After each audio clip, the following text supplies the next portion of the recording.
Let's talk about Indiana Jones and the Dial of Destiny. I went in with mild expectations because there's been mixed reviews in this movie going back to when it premiered at Cannes Film Festival back in, what was it, like 2 months ago or like a month and a half ago. But I ended up liking it. I ended up liking the Dial of Destiny. Like, I don't think it's a flawless movie. Like, I don't think it's a perfect movie. And if it's the last Indiana Jones movie, it's probably, which it probably is, then they could have gone out with maybe a better note. But for what we got, I thought it was pretty good. And Harrison Ford was great in it. So yeah, Harrison Ford was great, as opposed to him in Kingdom of the Crystal Skull, where you can kind of tell that, yeah, he was phoning it in. He was phoning it in a bit, I guess.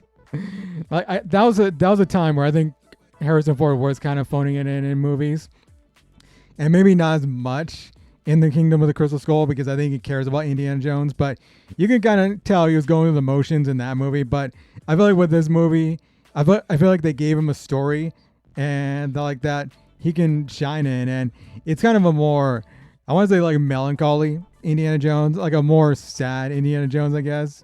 Well, you can kind of like, he's not sad all the way through the movie, but there's moments where, yeah, you can see, yeah, he's kind of sad. There's definitely a sad part of his life. So yeah, I thought Harrison Ford pulled that off pretty well. The de-aged look of Indiana Jones at the start of the movie, I thought it was pretty good. Like, that wasn't perfect either. But I would say it's pretty good. I think the de-aging technology, and for this, like, because it's a big flashback from like back in, like, I think it was like towards the end of World War II and all that. And yeah, it was like and seeing young Indiana Jones, it was kind of cool. But yeah, de-aging wasn't perfect, but it was good. I mean, I think it's come a long way from it being used in like Rogue One, and then Marvel using it for de-aging like Michael Douglas and Kurt Russell. So yeah, but the one weird thing about them de-aging him right here is that he still had the old, like, his old man current voice, I guess. So it was kind of weird. Like, he doesn't have that kind of like youngish voice he had back then, I guess. Or it's not really youngish, but he didn't have that, like, he didn't sound like he sounded back then. And Toby Jones was good in that part too. I thought Toby Jones with those like flashback scenes, because he's like a new character in this movie. Like, they haven't had him in the other movies. And I think because like a lot of people probably like are watching this movie, and they probably like maybe haven't seen the other indie movies. So you want to have like a newer kind of ally. And of course there's Phoebe Waller-Bridge coming in too. And I liked her character too. She's playing the daughter, of course, of Toby Jones in here, Helena Shaw. I thought she was good, and I've heard some people like disliking her character in the movie, and I don't know. I don't get the dislike. I liked her. I thought she was pretty cool. I liked her personality. I mean, she could have used some more depth, I guess, in the movie, but overall, I liked her character, and I mean, I wouldn't mind like welcoming maybe like a spin-off with her. Like, I don't think they're gonna do that, but they might have had plans to do it, because there are moments in the movie where she does have some action scenes. I feel like, yeah, this is getting people set for a spin-off possibly with her on like I feel like a Disney Plus show would have probably been more like a more ideal. So yeah, but I don't know if that's gonna happen, because I've heard that Indiana Jones is not gonna bring in the money that they wanted to, and like, I heard this movie costs a lot to make, and with the expectations of the box office this weekend, it does look like it's gonna lose money. So we'll see. But yeah, but overall, I like Phoebe Waller-Bridge in this movie. I thought like her character was pretty good, and she had a short round with her too. It was like a knockoff short round Teddy. Like, he was okay. He wasn't he wasn't an annoying kid character. I don't even know if he was a kid, because he kind of had like a light mustache. I think he was, but he's kind of like, he has that hair going right there. But yeah, he was okay. Like, he's not short round. Short round was great in Temple of Doom. I feel like they were trying to make him like short round, but he doesn't have that short round and Kiwi Kwan has. And That's like the one thing, man, that was missing in this movie. If this is the last Indiana Jones movie, is that I feel like Short Round needed to be in here. Kiwi Kwan needed to be in here. I mean, he's an Oscar winner from Everything Everywhere All at Once. So yeah, I wanted him in here. And of course, I think this movie was made probably before or maybe at the same time as Everything Everywhere, and it was definitely before he won his Oscar. But I don't know, they could have reshot some stuff and put him in. Maybe put him in at the end of the movie. So yeah, if you're going in to like wanting Short Round in this movie, I'm sorry to disappoint you. So yeah, it's kind of a spoiler, but I wouldn't want to get your hopes up. So yeah, Mads Mikkelsen playing the villain. His name was like Jurgen Voller. He was okay too. Like with Mads Mikkelsen playing the villain again in a movie. Like I don't know, just like I feel like I've seen it too many times. Like with Casino Royale and like Doctor Strange, and I feel like the way they have his character written, he's kind of going through the motions. Like he's not bad. I like Mads Mikkelsen, but like I want to see him in other stuff where he's not a villain, like Rogue One, I guess. Like it's funny that he didn't play a villain in Star Wars, but yeah, but I would love to see him in other like movies where he's not a villain, and of course with Harry Potter, like he was in the last the last Fantastic Beasts movie. So yeah, but I mean I like Mads, but it just like it's all right. It was all right. He wasn't bad as a villain. Boyd Holbrook was in it too, playing his henchman. I don't know. I feel like this is kind of a downgrade as a character for Boyd Holbrook, because I feel like he was getting leading roles in movies, and now he plays like a henchman. The one thing about the villains though is that they made you hate him, because like they were offing people. They were offing a lot of people in this movie. So it was like, wow, okay, like because like we've seen people die in Indiana Jones movies, but it was like they were just killing people left and right. And it was like, wow, okay, that was an innocent person, and that person did not wasn't even expecting that. I don't know, but it was like, wow. And I feel like probably the reason for that is that James Mangold is directing this movie, and like with him and directing Logan, like they weren't afraid to off people like that, like brutally, even innocent people getting brutal deaths. And I feel like that kind of bleeds into directing Indiana Jones, but except there's no it's not as brutal, I guess. But yeah, that's like the one thing, they were offing people left and right. And there's like another character in the movie too that was like a CIA or FBI woman that was kind of working with the villains, like with Mads Mikkelsen and Boyd Holbrook, and her character was kind of interesting. I feel like they didn't really need her in the movie though, like the way it went. I don't know. It's kind of weird because it was a character I didn't really expect, but it was like, okay, when she exited the movie, I was like, okay, we didn't really do anything else with her, I guess. And Antonio Banderas was also another character they didn't have in the movie long enough, because he was cool in the movie, but yeah, he was just in there for a part, and then he's gone also. So it's like, okay, like it would have been cool to see more of him, because I think him and Harrison Ford as Indy, they had a good chemistry. So I thought, yeah, it would have been cool. And even Salah is in the movie too, but he's not really in the movie that much. Like he comes in towards the end of the first act, and then towards the end. So like we could have seen more Salah in the movie too. And John Rhys Davies is a good actor too. So I would like to see more of him. And he even has a line in the movie when in the end of the first act where he kind of hints at it that he wants to go on another adventure, and Indy's like, no, you stay here. So I was like, why not? Come on, bring Salah with you, please. I want to see more Salah, but I guess not. So yeah, but that's just like a minor gripe. Probably a bigger gripe I have is the CGI in the movie.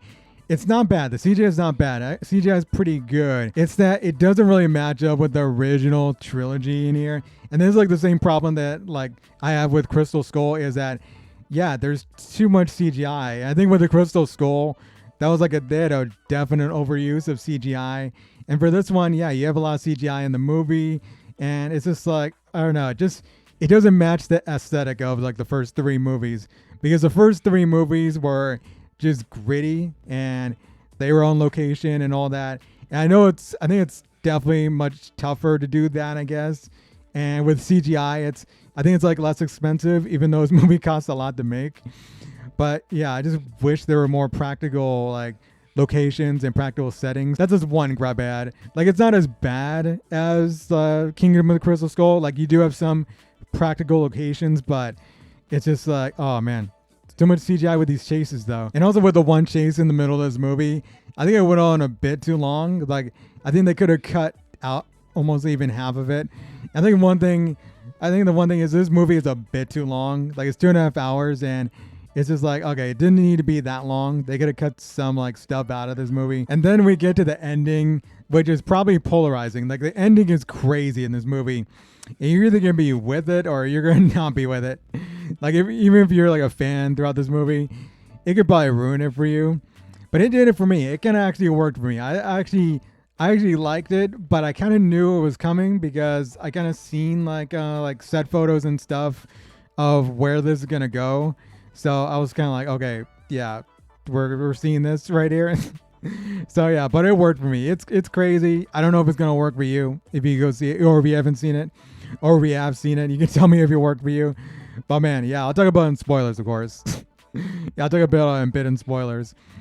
But yeah, like the ending was crazy, and there are some gripes I have about the movie, but I enjoyed it. I enjoyed this movie. Like it's not a perfect movie, it's not a flawless movie, but like I thought it was a nice note to end, I guess, the Indiana Jones franchise on. If this is the ending of the franchise, we'll see. I know Harrison Ford wants this to be the end, probably. Like he doesn't want to give up the character to another actor, I guess. I don't know, but yeah, but it was a good movie that worked for me. I liked it. I would give it a 7 out of 10. Like it's solid. It's pretty solid. So spoiler time, I guess. Are we going to spoilers? Let's go spoilers. So if you've not seen the movie, best tune away now.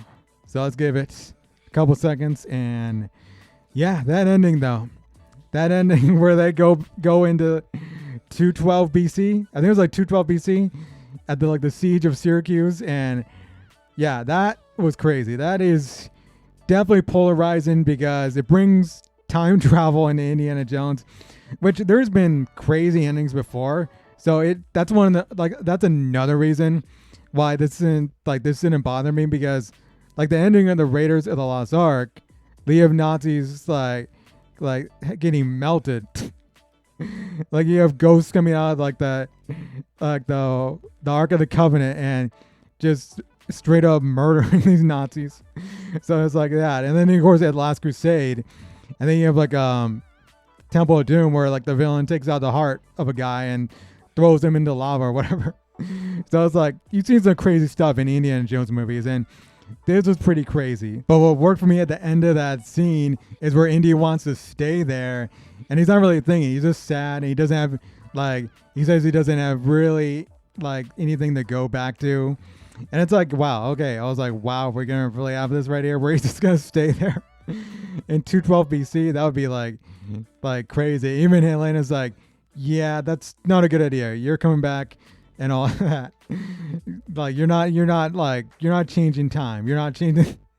You're not giving Archimedes this dial. And also, I did not want then where Indy was gonna stay back there. I was gonna be like, what? No, like no way. So yeah, so the one thing that kind of didn't work for me is when Helena punched him, and all of a sudden we're back in 1969, and it's like, okay, that was kind of a whiplash moment, because it was like, wow, we're like gonna go back. I know it's kind of taken from Indy's perspective, but it was like, man, can we have a transition, I guess, to them getting back to like normal time, I guess. So yeah, and also the one thing I kind of want to know, like the pilot that was sleeping on the plane that Teddy was in, like what is his perspective? Because he's like, what the hell is going on? He's like, even though he feel like he's dreaming or something like that, because also he's sleeping and then he's in a plane and then he's back in like 212 BC. But Marion coming back was pretty sweet. I liked when she showed up at the end of the movie, and also them revealing that his son died it died off screen between like this the Crystal Skull and this movie. That was like, I was kind of surprised to hear that, but it also worked. And I guess they weren't gonna bring Shia back, and they probably didn't want to recast him. because like yeah, all the problems that Shy had, they just couldn't bring him back. But yeah, so that was like surprising, but it worked for his like the sadness that Indy had in the movie. And it was nice when we had that like little callback to Raiders of the Lost Ark where they're like right before Indy and Marion kiss. So yeah, that was a sweet moment to end it on. And like the only thing was missing was Short Round. I wanted to see Short Round, then it was like nope, no Short Round. I don't know, but man, overall it was cool. And him grabbing the hat at the end, it was like it's almost like the last one where his son has that, and then like he grabs it, like he takes it from him after him and Marion get married. So it was like, okay, we kind of hinting at another one. Hopefully not. Hopefully we just ended there. I don't know. Like I don't know if I would want to see another one, but I don't think they would even make one if the box office is that low. But yeah, but overall I liked the movie. It was enjoyable. I liked it. Not a flawless movie, but yeah, it was solid. So if you've seen it, give me your thoughts. I mean, you've had to have seen it if you watch the spoiler segment here. But yeah, give me your thoughts on the movie. Tell me down below. Did you like it or were you disappointed? So yeah, till next time. See y'all later. Rebel out.